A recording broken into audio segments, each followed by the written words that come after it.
है everyone, mister Mrs राय के blog में आपका स्वागत है। कैसे आप लोग? आई होप आप लोग अच्छे होंगे। आप लोगों की दुआ से हम सब अच्छे। तो आज का आपने थंबनेल तो देखा है, क्या लगता है आपको? पॉजिटिव है या निगेटिव? सोचो सोचो। तो आज मैं आपको खुलकर बताती हूँ कि मेरे जो ससुराल है और वहाँ पे जो भी जन है, मतलब मेरे ससुराल के फैमिली कैसे है, मेरे साथ कैसे उनका बिहेवियर है, क्या शादी के बाद उन्होंने मेरे साथ मतलब कुछ ऐसा कि तुम ये हो तो तुमको ऐसे करना पड़ेगा, वैसा करना पड़ेगा। आप समझ लो क्या बोलना चाहती हूँ। तो वो मैं खुलकर आप लोगों के साथ आज शेयर करना चाहती हूँ। आई होप आप लोगों को अच्छी भी लगेंगी ये बातें। और बहुत अच्छी चीज़ें हैं। मतलब मैं इस चीज़ से वाकई में मैं अपने आप को खुशनसीब समझती हूँ इस चीज़ को लेकर। कि जब पता है, जब एक अलग अलग धर्म में शादी होती है ना, तो मैंने बहुत सुना है लोगों से, और देखा तो नहीं है, रियली बता रही हूँ। मैंने अपने लेकिन सुना बहुत है कि अगर आप अलग धर्म में शादी करते हो तो ये होता है, वो होता है। अरे धर्म तो छोड़ो यार, आजकल तो मतलब आप अपने जान पहचान से भी कर रहे हो तो भी प्रॉब्लम होती है ना। तो मेन पॉइंट आता है क्या ना, इंसान इंसान अगर अच्छा हुआ ना तो कोई भी हो, अगर दिल का अच्छा है ना, साफ है ना, फैमिली अच्छे ना, तो सब अच्छे। और बाकी अगर जब इंसान ही सही नहीं रहेगा तो वो कितना बड़ा भी क्यों ना, चाहे कितना बड़ा पैसे वाला क्यों ना, चाहे वो बहुत बड़ा कास्ट से रहे या कुछ भी रहे, कोई मतलब नहीं होता। जब हम खुलकर जी नहीं पाएंगे, खुलकर रह नहीं पाएंगे तो कोई मतलब ही नहीं है ना। तो मेरी भी ऐसी ही है कि जब मेरी शादी हुई थी ना, मैंने ऑलरेडी आप लोगों को बताया था कि मैं अपने जो मेरे ससुराल के लोग हैं वो लोग मेरे को छोटा से ही मुझे, मतलब वो लोग ने मुझे देखा है और मैंने भी बहुत उनको करीबी से जाना है, हर एक चीज़। तब मैंने जाके ऐसे नहीं अपने हस्बैंड से प्यार करती थी जस्ट ये सोच के मैंने शादी किया। मैंने हर एक चीज़ देखा, हर एक चीज़ समझा, उनके फैमिली को समझा, उन्होंने मुझे समझा, तभी उन्होंने मुझे एक्सेप्ट किया, है ना। तो ये कोई बहुत मतलब कि ये नहीं है कि जस्ट मैंने अपने हस्बैंड से प्यार किया और वो सोच कर मैंने शादी कर लिया जिद में आकर, या नहीं, मैंने बहुत सोच समझ के मैंने ये स्टेप उठाया था मैंने। और हाँ, ये चीज़ था कि मुझे भी थोड़ा लगता था कि जहाँ शादी हो जाएगी तो हो सकता है कि मेरी सासू माँ या मेरे जो भैंसुर है या फिर मेरे जो नंद है वो लोग मेरे साथ कैसे बिहेवियर करेंगे, क्योंकि शादी के बाद एक अलग रिलेशनशिप होता है और शादी से पहले तो हमारा अलग रिलेशनशिप था, है ना। तो जब मेरी शादी हुई ना, तो रियल बताती हूँ, तो मैं जैसे और सब रहते हैं नई नवेली दुल्हन, सेम ऐसा ही था मेरा 2 महीना। जब मैं मुंबई आई तो फिर यहाँ पे मतलब जॉब वगैरह मैंने किया, तो यहाँ पे अलग थोड़ा रहन सहन हो गया। तो जब मेरी शादी हुई थी ना, तो मतलब वहाँ पे रीति रिवाज है कि इतनी घूंघट करना पड़ता है, ठीक है। तो मेरी सास बोलती थी कि सासू माँ और मेरी मतलब जो भी जेठानी है, सब मेरी नंद जो छोटी वाली थी, कि इतना करना है घूंघट और ऐसे ही चलना। तो मेरे को तो आदत था नहीं, तो मैं पता है मैं ना मतलब गिर जाती थी। एक बार मैं बहुत गंदे से गिर गई थी, तो मतलब कि अनबैलेंस हो गई थी। तो फिर क्योंकि वो दिखता ही नहीं था मुझे, तो अब बहुत ठंड का मौसम था वो टाइम, तो मेरे से अनबैलेंस हो गया था वो। तो मेरी नंद ने बोला मेरे सासू माँ से, जो मेरी फ्रेंड है, मैंने आपको पहले बताया मेरी छोटी ननद है, वो तो मेरी बेस्टी है। तो वो मेरे ना एनी टाइम सपोर्ट में रहती थी कि माँ माँ बोलते हैं सब मम्मी को, तो सब लोग मेरी सासू माँ को माँ ही बोलते हैं। मैं भी, हम लोग सब बहुए बेटे बेटियाँ सब माँ बोलते हैं उनको। तो माँ को बोला कि ये नहीं चल पाएगी ऐसे, ऐमन नहीं चल पाएगी ऐसे, तो कहीं गिर उड़ गई तो वो ज़रूरी है, ये ज़रूरी है। तो फिर सासू माँ ने मेरे ससुर जी ने बोला, मेरे पापा ने, मेरे ससुर जी पापा जो थे, उन्होंने बोला कि ठीक है इतना ही लेना है।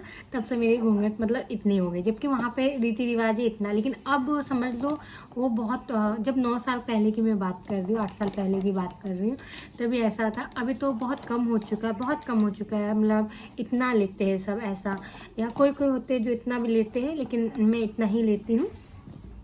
लेकिन फिर भी कभी कभी जैसे मैं कैसे रहती हूँ, तो मतलब बहुत कुछ नियम कानून रहता है ना कि ऐसे करो, लेकिन रियली बता रही हूँ, मेरे मतलब कि जब शादी हो जाती है, आप दूसरे धर्म में शादी करो तो आपका नाम बदला जाता है, ये वो मैंने सुना है जस्ट।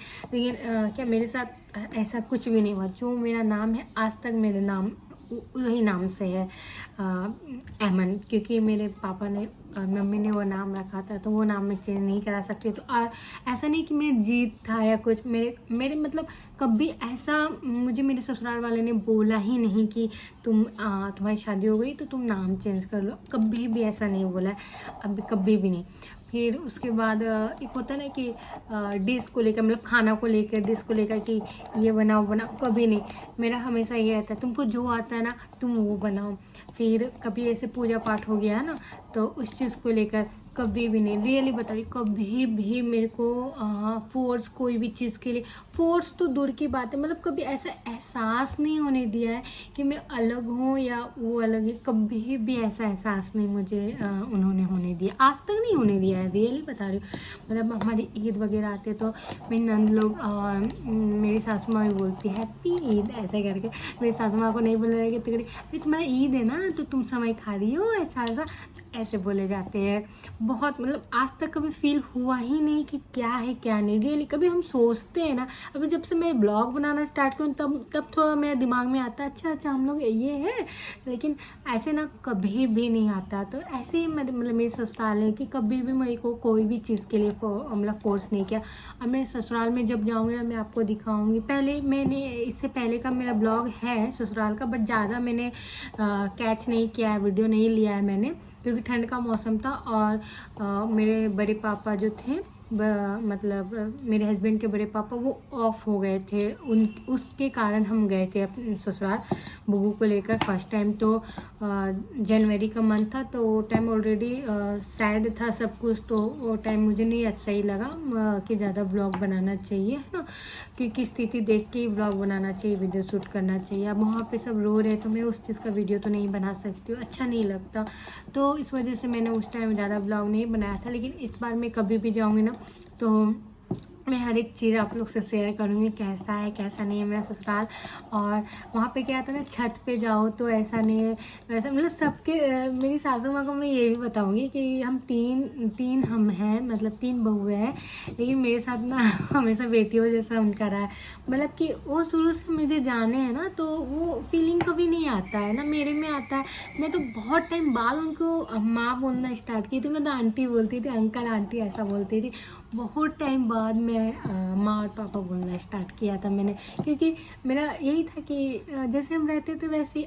रियली बताओ, आप जैसे रहते हो ना वैसे ही रहोगे ना, तो वो जो आपका रहता है ना वो बहुत अच्छा बाउंड मतलब रहता है कि बॉन्ड के वो मेरे साथ अच्छे से रख रहे, मैं उनके साथ अच्छे से रहूँ। और जहाँ आप ये दिखाओगे ना, अभी जैसे मेरी छोटी ननद है, अगर मैं उनको ननद मान लूँ ना तो अलग सोच ऑटोमेटिक हो जाता है ना। तो वो भाभी, हाँ वो अलग सोच है, लेकिन मैं उसको हमेशा बेइज्जती बोलती हूँ। और मरते दम तक मेरी बेइज्जती ही है, ऐसे ही रहेगा हमारा। मेरे को तो नहीं लगता, मेरे को पसंद ही नहीं कि मेरे को भाभी बोले या कुछ भी, मेरा जो है वही हम उसमें ही चला। मैं बोलती हूँ कि अगर ऐसा ननद भौजाई वाला रिश्ता रहेगा ना तो फिर तो तुम्हें में होने लगेगा, तो ऐसे ही रहो। तो और ऐसे नहीं, 2 और सिस्टर हैं, उन लोग के साथ भी ऐसे मैं दीदी दीदी करते रहती हूँ। और वो लोग भी ऐसा नहीं कि मेरे भाई की वाइफ है या कुछ भी, हाँ कुछ समझाना रहता, कुछ मतलब कुछ ऐसा होता तो मेरे को लगता अच्छा मैं तो घर की बहू है ना। लेकिन कभी भी मेरे को रियली बता रही हूँ एहसास नहीं होने। जबकि मेरा जो ससुराल ना बहुत गांव है, मतलब कि वहाँ बहुत सारी चीज़ें रीति रिवाज है जो बहू लोग को मतलब एक फ्रीडम बोलो या मतलब फ्रीडम भी नहीं, मतलब पहले के लोग मतलब कैसे रहते थे उस टाइप का है। और अच्छा है, बहुत खूबसूरत है। लेकिन मेरे को ना हर एक चीज़ को परमिशन दिया गया है। मेरे को ड्रेस पहनना परमिशन, मतलब साड़ी में जब मैं पहली बार मुंबई से गांव गई थी तो मैं ड्रेस में, मेरे को साड़ी में कंफर्टेबल नहीं होता। तो मैं जब कोई लोग वहाँ पे ना अड़ोस पड़ोस के लोग बोलते थे अरे इसकी बहू तो ड्रेस पहनती, तो मेरी सासू माँ बोलती थी ऐसा, हाँ कि इसको कंफर्टेबल नहीं, मतलब कि इसको नहीं होता, ये गिर जाएगी ना। और ये देखो ऐसे बोलते थे कि ये देखो इसमें तो पूरा बदन ढका रहता है ना, तो इससे नहीं होता है, इस वजह से ये ड्रेस पहनती है ऐसा करके। मतलब हर एक चीज़ में सपोर्ट कर देते हैं कि मतलब ये नहीं लगने देते। अगर कोई मेरे को टॉन्स भी मार रहे हैं कि अरे ये तो ऐसे रह रही है, उतना सच संवर के नहीं रहती है कुछ भी। तो मेरे को बोलना नहीं पड़ता, मतलब मेरे आगे ऑलरेडी जब मेरी ननद की शादी नहीं थी तो वो थी, अभी तो शादी हो गई तो क्या होता है वो अपने ससुराल में है ना। तो अब मेरी सासू माँ काफ़ी है, मतलब वो ऑलरेडी बोल देते हैं हर एक चीज़, मुझे बोलने की ज़रूरत नहीं है कि हाँ सामने वाला ऐसा बोलो, ऑलरेडी वो पहले से ही सब कुछ बोल के रख देते हैं कि नहीं मतलब। और अब तो बोलते ही नहीं है लोग, क्योंकि उनको पता है कि कुछ भी बोलेंगे तो उसके साथ में उसके सपोर्ट में रहेगी, तो वो लोग कुछ नहीं बोलते, चाहे मेरे कपड़े को लेकर हो या कुछ। उन लोग को पूरा अच्छे से पता है कि मैं मुंबई में कैसे पहनती हूँ, क्या पहनती हूँ ड्रेस, क्या नहीं। मेरा जो एल्बम था ऑलरेडी, एल्बम में आपने देखा होगा मेरा एल्बम जो था, एल्बम सॉन्ग में कैसा कैसा सीन था, एक सीन था। लेकिन पता है मैं अपना एल्बम शेयर नहीं करना चाहती थी अपने ससुराल में, बट मेरे हस्बैंड नहीं तुम शेयर करो। मैं बोले अरे लोग क्या बोलेंगे ऐसा वैसा। तो लेकिन रियली बताती हूँ मेरे को बहुत बुरा लग रहा था कि मैं नई एल्बम शेयर करूँ, लेकिन मेरे वहाँ के जो लोग हैं, अरे इसने ही काम किया, तुम एल्बम दिखाओ, तुम अपना एल्बम भेजो, उसका लिंक शेयर करो, ऐसे मतलब ट्रीट करते थे। रियली बताओ, हालांकि वो छोटा गांव है, अब मेरे ससुराल वाले बहुत सिंपल, बहुत सादगी में रहते हैं, बहुत सिंपल ना गांव के जैसा, लेकिन जो सोच है ना वो उस टाइप की नहीं है। जैसे वो समझते हैं कि अब का जनरेशन कैसा है, हम किसी को थोप नहीं सकते कोई चीज़, तो ऐसी है हमारी। और हमारे जो जेठ है उन लोग के सामने भी मैं आराम से हर एक चीज़, मतलब ड्रेस वगैरह में रहती है, ऐसा कुछ नहीं। हाँ इतना लेती हूँ दुपट्टा, ये ज़रूर बोलूँगी, क्योंकि एक रिस्पेक्ट, अगर सामने वाला आपको फुल आज़ादी दे रहा है रहने के लिए, तो आपके अंदर भी ये गट्स होना चाहिए कि हमें सामने वाले की रिस्पेक्ट करना चाहिए। अगर वो नहीं भी बोल रहे फिर भी आपको होना चाहिए कि हमें कैसे आदर करना है, कैसे नहीं करना है ना। तो क्या दोनों तरफ से अगर बैलेंस रहेगा ना तो वो बिगड़ेगा नहीं। अगर कोई का होता है कि आपको फुल आज़ादी मिल रहा है तो आप उस चीज़ को गलत फ़ायदा उठा रहे हो, तो वो चीज़ मत करो। अगर वो चीज़ करने लगोगे तो घर टूटने लगता है, फिर आपको लोग नहीं समझेंगे, हर एक चीज़ में ऑब्जेक्शन होगा। लेकिन अगर आप बैलेंस बना के रखोगे ना, कि अगर सामने वाले आपको इतना दे रहा है तो आपको उस चीज़ को कैसे यूज़ करना है वो आप समझो, तो फिर आपको ना आराम से हर चीज़ को करने का मौका मिलेगा, आपको बहुत अच्छे से मिलेगा। तो ऐसी है मेरी ससुराल, और मेरे को कभी भी आज तक एहसास नहीं होने दिया। और मेरी भी मम्मी ने मेरे हस्बैंड को कभी भी एहसास, मतलब हमें दोनों की फैमिली की बात करें, मैं मम्मी भी कभी या मेरे बहन, मेरा तो छोटा ही फैमिली, मेरी मम्मी और मेरा बहन और मेरा भाई तो यहीं रहता है, कभी मेरे हस्बैंड को एहसास नहीं होने दिया कि हाँ तुम अलग, मतलब कभी आज तक हुआ ही नहीं है ऐसा। यहाँ तक कि देखते हैं अभी कभी ऐसा रहा कि मेरे फैमिली और उनके फैमिली में कोई भी मेंबर एक साथ रहे, तो आप खुद देखना, कभी नहीं लगेगा कि ये लड़की की तरफ से तो ये लड़का की। आप खुद ही देख लेना, खुद बताना मुझे, अगर कभी ऐसा मौका रहेगा ना मैं आपको दिखाऊंगी, आप खुद जज करना कि ये वीडियो में मैंने जो बोला वो राइट है या फिर मैंने जस्ट ऐसे ही बोल दिया, वो आपको ऑटोमेटिक समझ में आ जाएगा। और जब मैं ससुराल में जाऊँगी तो और बहु और मेरे में क्या रहता है, क्या डिफरेंस रहता है, फिर भी मेरी सास मेरे से बहुत खुश रहती है, क्यों रहती है तो वो तो उनको ही पता होगा। और लेकिन हाँ इतना है कि अच्छा है, सादगी है लेकिन बहुत अच्छा है, बहुत अच्छा। लोग एक दूसरे की भावना को समझते हैं, ये समझते हैं कि सामने वाला इंसान अच्छा है, जैसे मैं समझती हूँ। मेरे हमेशा लाइफ में ये रहता है कि इंसान अच्छा होना चाहिए, ना कि ये पैसा वाला होना चाहिए, या तो ये जात का होना चाहिए, या तो वो धर्म का होना चाहिए, ये सब मायने नहीं होता है यार। बस ये इतना छोटा सा मैसेज था मैं सोची कि मैं तो अपने ससुराल वाले की तरफ से कुछ बताऊं आप लोगों को, क्योंकि मैं हमेशा यही सोचती हूँ कि मैं दिखाऊं, बट अभी गांव जाना तो इम्पॉसिबल है, अभी तो पॉसिबल है नहीं। मैंने सोचा था कि जितिया वहाँ बहुत अच्छे से मनता है जाने का, लेकिन देखो क्या होता है क्या नहीं होता, अभी देखते हैं। तो आई होप आप लोगों को ये ब्लॉग अच्छी लगी होंगे। तो ऐसी है मेरी ससुराल, हैप्पी है, बहुत अच्छी है। Bye bye.